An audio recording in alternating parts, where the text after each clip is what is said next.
It started on a Monday morning. I remember because my husband had just left for his work trip to Denver. He kissed me on the cheek like he always does, not on the lips, not anymore. The spark had been gone for a while. Maybe it had faded slowly, like steam off a coffee cup. Or maybe it vanished all at once, and I just didn't notice. Either way, I didn't expect that the very same morning I would meet a man who'd remind me what it felt like to be touched with intention. His name was Daniel. He was my new boss. The company had just gone through a merger and everything was chaos.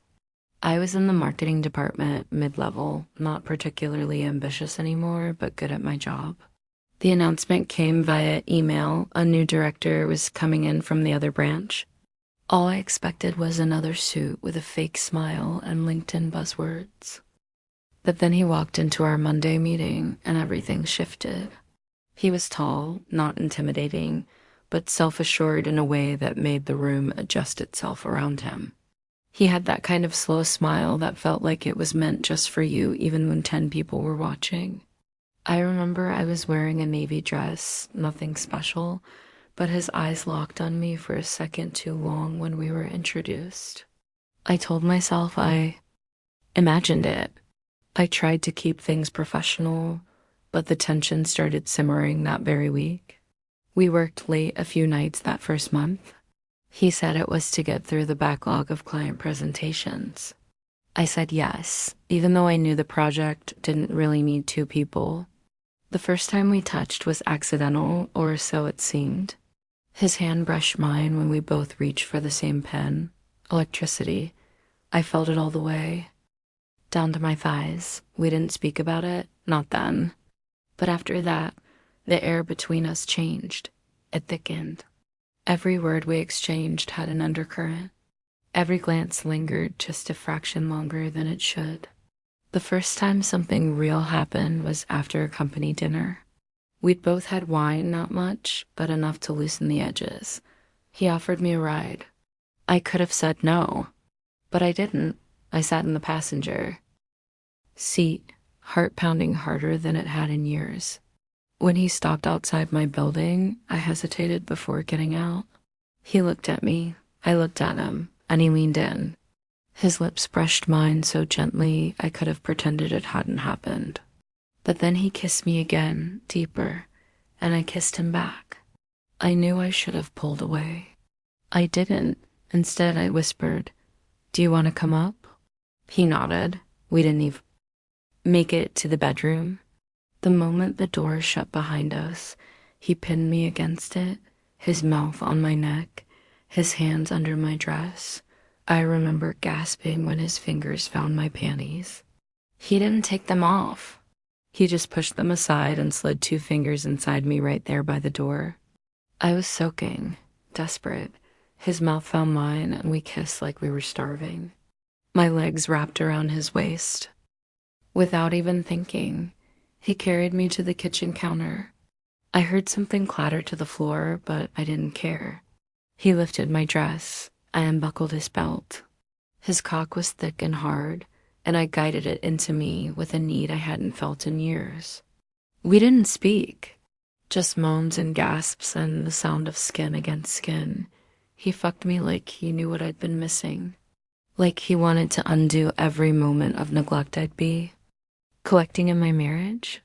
When I came, I bit his shoulder to keep from screaming. Afterward, he didn't leave. He stayed the night. We talked, not about our spouses, about everything else. He made me laugh. He stroked my hair.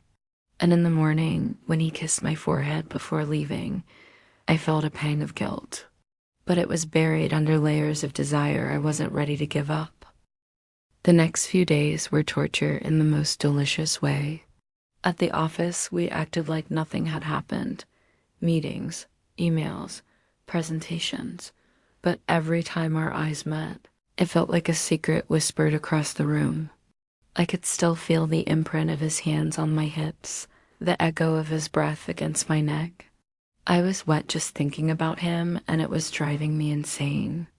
On Thursday, he sent me a message on Slack, just one. Word, lunch. I replied yes without asking where or when.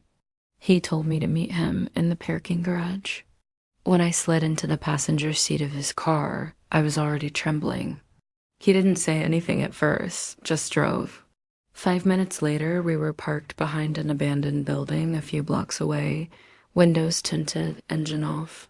He leaned over and kissed me hard, like he'd been holding it in all week. My hands were on his, though before he even touched me. He slid his fingers under my blouse and unhooked my bra with practiced ease. His mouth found my nipple and I gasped, arching toward him. He growled into my skin and pulled me into his lap. I straddled him, hiking my skirt up to my waist. No panties today. I had planned it. The moment his cock pressed against me, I nearly lost it. I sank down slowly, inch by inch, watching his face twist in pleasure. The windows fogged up. The car rocked. His hands gripped my ass, guiding me up and down while I fucked him like it was the last time.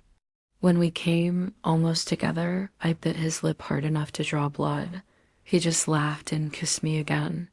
Afterward, I cleaned myself with napkins from the glove box and reapplied my lipstick using the mirror and the visor.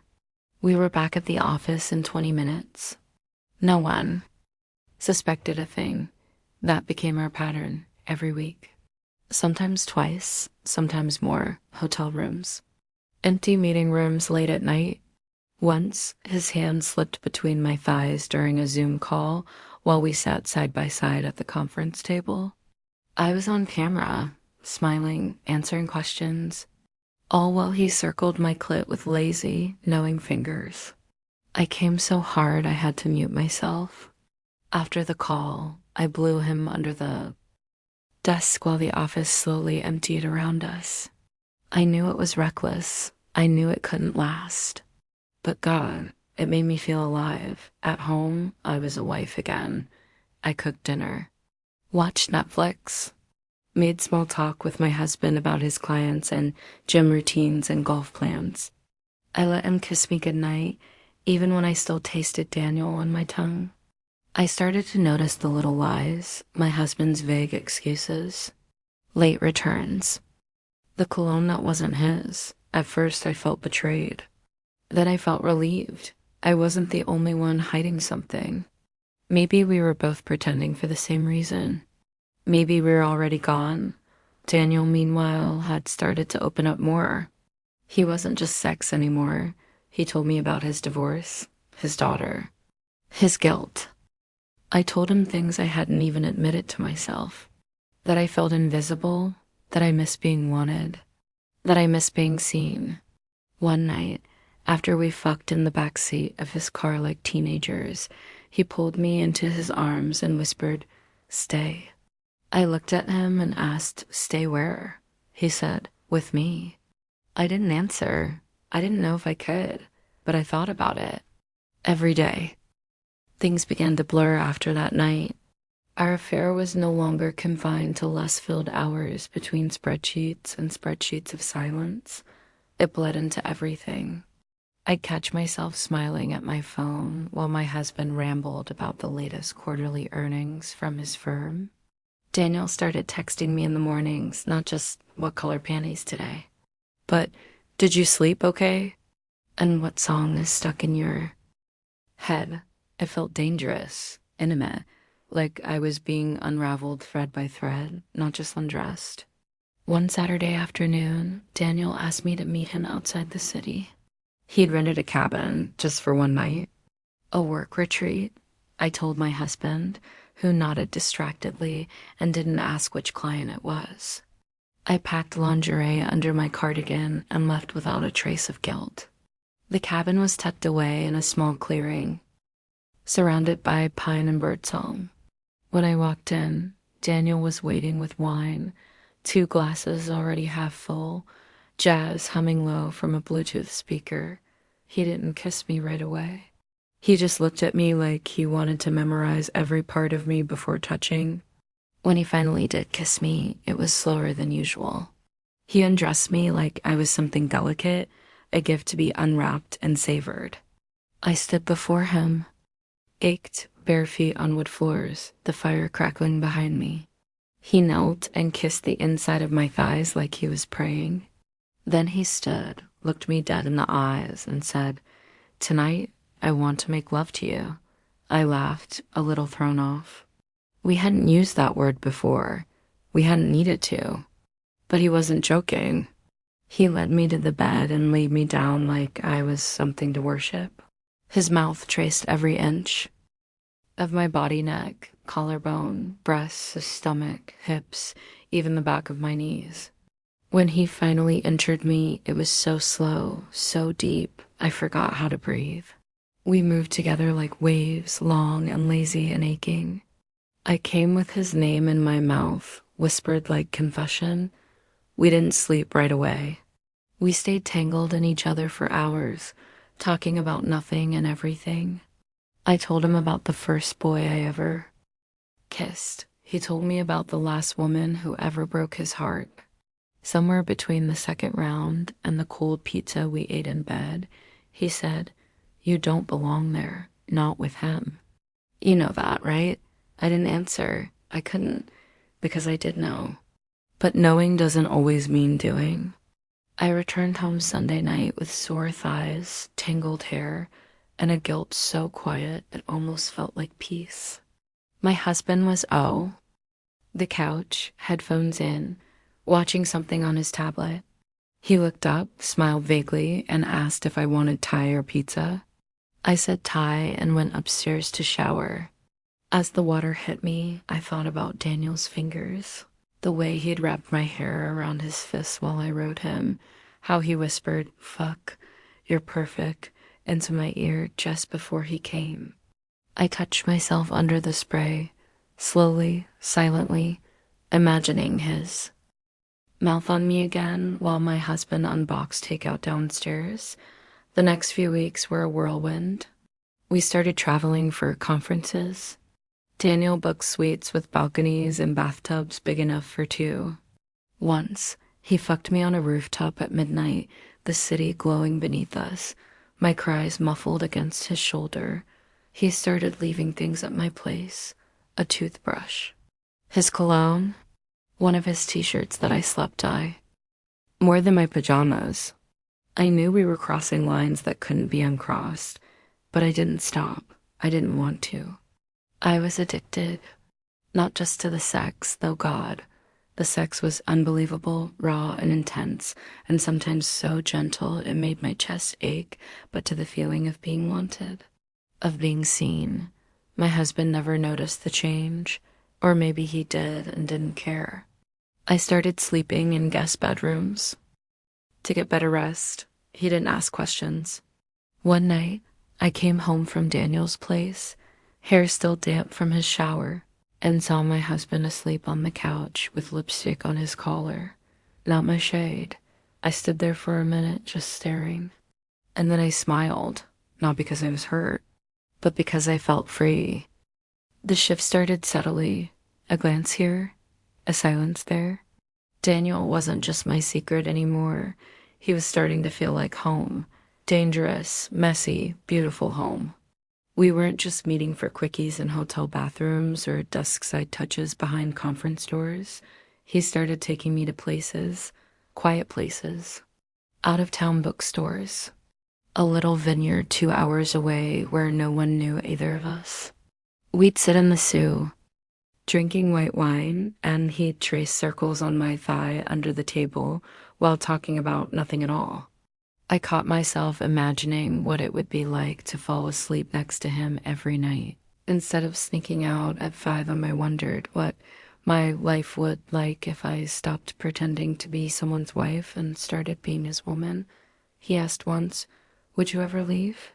Not accusatory, just curious. I told him, "I don't know," and that was the truth. Because leaving meant destroying something, and I wasn't sure if I was brave enough to swing the hammer. But staying meant living with the dull ache of pretending. My husband and I had become polite strangers in matching pajamas. We didn't fight, we didn't even touch. Once, he reached for me in bed, more out of routine than desire. I turned away and pretended to be asleep. His hand stayed on my hip for a second, then slipped back under the sheets like he realized something too late. I felt nothing, not guilt, not even relief. Just the weight of a decision I hadn't made yet. Meanwhile, Daniel was becoming more possessive. Not in a cruel way, just present. He started showing up at my place when my husband was out of town. Not just to fuck, but to cook, to read next to me, to exist in the same space like we were already living another version of my life. He met my cat. She liked him more than she liked my husband. One Sunday morning, I woke up to the smell of bacon and coffee. Daniel was shirtless in my kitchen, singing off-key to some 80s song while flipping pancakes. It felt so painfully normal, it almost broke me. "You know, I love you, right?" He said that morning, not looking up from the pan. I froze. The words landed like a stone in my chest. I hadn't said them. Not yet, but I felt them. God, I felt them. I nodded, and he turned around, came over, and kissed me so softly I thought I might fall apart. That night, I cried in the shower. Not because I was sad, because I was terrified of how much I wanted a life that wasn't mine. A few days later, my husband asked if I wanted to go away for the weekend. "We need a reset," he said. "Maybe Charleston, just the two of us." I said I had work. I didn't. I spent that weekend in Daniel's bed, wrapped in sheets and sweat and all the things I hadn't said yet. He asked me again, "Do you ever think about it? Us, for real?" I looked at him and said, "Every damn day." He kissed me like he already knew. That night, we didn't even have sex. We just held each other. He played with my hair until I fell asleep. I hadn't felt that safe in years, but safety I knew was never permanent. Not in stories like ours. The pressure started to build. He wanted more. I was still stuck in between, one foot in my old life, one foot dangling over the edge of something new. I started noticing how often I lied, how easy it had become. My phone always on silent, always face down. I kept a bag in my car. Emergency makeup, spare heels, lingerie. The version of myself that Daniel loved. And I started thinking maybe I loved her too. Maybe I didn't want to go back to being the woman who smiled through dinners and faked orgasms and filled the silence with small talk. The burn was slow but steady, like the heat before a storm thick, humming under the skin. I felt it every time I lay in bed beside my husband while texting Daniel under the covers. I felt it when I looked at myself in the mirror and saw someone I didn't fully recognize anymore, someone glowing. Yes, but split right down the middle. One version of me was still the wife with clean countertops and polite laughter. The other was the woman Daniel fucked against windows with the curtains wide open. And the terrifying part? I liked the second version better. I started seeing things clearly. My husband wasn't blind, just uninterested. He noticed my absences but didn't ask. He touched me less. He smiled more with his phone than with his eyes. Once, I came home late, makeup barely wiped off, hair still smelling like Daniel's shampoo. My husband didn't even look up from his laptop. Just said, "Dinner's in the fridge." I laughed, out loud. It slipped out of me like a bark, not cruel, just bitter. I stood in the kitchen, eating cold pasta with my fingers and thinking about how far I had drifted from the life I used to imagine for myself. That life, white picket fences, matching wine glasses, little weekend getaways, felt like it belonged to someone else. Someone sleepwalking. With Daniel, I was awake. We started taking risks, bigger ones. I let him pick me up from home once when my husband was away. I walked out the front door in heels and red lipstick like I was going on a girls' night. He watched from across the street, windows down, that smile playing at the edge of his mouth, like he already knew I wasn't coming back that night. He took me to a jazz bar, then a rooftop where we danced under the stars with no music. I didn't care who saw. I wanted to be caught. I wanted someone to force the truth into the light so I didn't have to keep lying. One night, in his apartment, after 3 orgasms and a bottle of wine, I told him I loved him. The words came out quiet, scared, but they were real. He looked at me like I had just given him something holy. He didn't say it back right away. He just pulled me close and held me like I was breakable. The next morning, he made us breakfast shirtless, eggs too salty, toast slightly burned. I didn't care. I ate every bite. We made love on his couch with sunlight pooling over our bodies. Not rushed, not dirty, just us. Breathing, existing, wanting. Afterward, we lay there in silence. My head on his chest, his fingers tracing idle circles on my back. Then he said, "I don't want to be your secret anymore." I froze because I knew what he meant. And I knew what it would cost. I could feel the walls closing in. Something had to give. My husband started asking questions. Small at first. Harmless. "You're working a lot lately, huh? You've been distant." "You okay?" I smiled. Said I was just stressed, hormonal, busy, but feels his eyes on me more often. Not loving. Just ... Watching. Daniel sensed it too. He pulled back slightly. Less texting during the day. Less reckless touching at the office. We were being careful. But we both knew the clock was ticking. We couldn't stay in this limbo forever. One night, after another quiet dinner with my husband where we talked about taxes and lawn service and absolutely nothing that mattered, I found myself on the bathroom floor, just sitting there, fully dressed. Door locked. Tears sliding down my face with no real reason, no big explosion, just the exhaustion of holding up 2 separate lives like mismatched mirrors. I texted Daniel. "I can't keep doing this," he replied instantly. "Then don't. Let's stop pretending." I stared at that message for 10 full minutes. My heart pounding, my lungs tight, and for the first time, I started to wonder, what if I actually did it? What if I left? What if I chose chaos and honesty and hunger over comfort and safety and habit?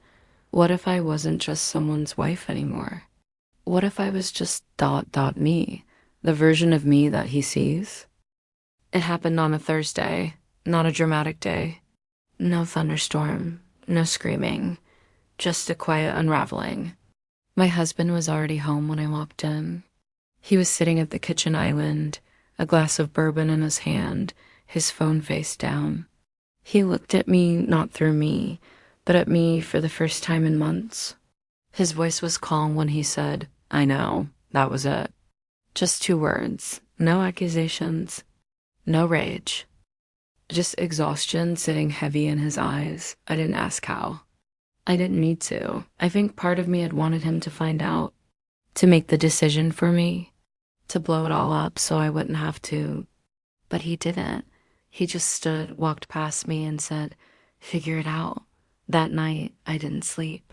I sat on the floor of our bedroom, his bedroom now, and listened to the silence that used to feel comfortable, but now sounded like mourning. I texted Daniel. He knows. He replied, "Do you want to come here?" I did. God, I did. But I didn't move.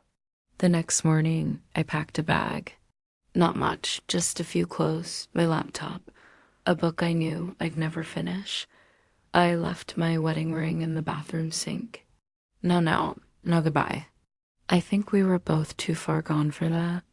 I didn't go straight to Daniel's. I drove to the ocean, alone, parked my car, walked barefoot through the sand, and let the cold wind slap the tears right out of my face. I needed to feel something that wasn't guilt or fear or lust or grief. Just air, just water. I stayed out there until sunset, then finally texted him again. "I'm ready." He opened the door before I even knocked. His arms were already around me before I could say a word. I cried into his chest like a woman being born all over again. Life didn't magically become perfect after that. Love doesn't erase the wreckage, it just gives you the courage to crawl out of it. My divorce was quiet, clean, a conversation, some paperwork, a line drawn between what used to be and what was coming next. People judged. Of course they did. Friends picked sides. My mother cried, but I didn't waver. Daniel didn't try to save me. He just stood beside me while I saved myself, and that's what made the difference. That's what made it love. We moved in together 6 months later. It wasn't always easy. We argued. We stumbled. But we also laughed in the mornings, cooked at midnight, danced in the kitchen barefoot. He still touches me like he can't believe I'm real. Sometimes, in the early hours, when the world is still asleep and his fingers are tracing sleepy paths across my back, I think about that version of me from before. The one who stayed quiet, who followed all the rules, who smiled through numbness. I don't miss her. She had to disappear so I could finally appear.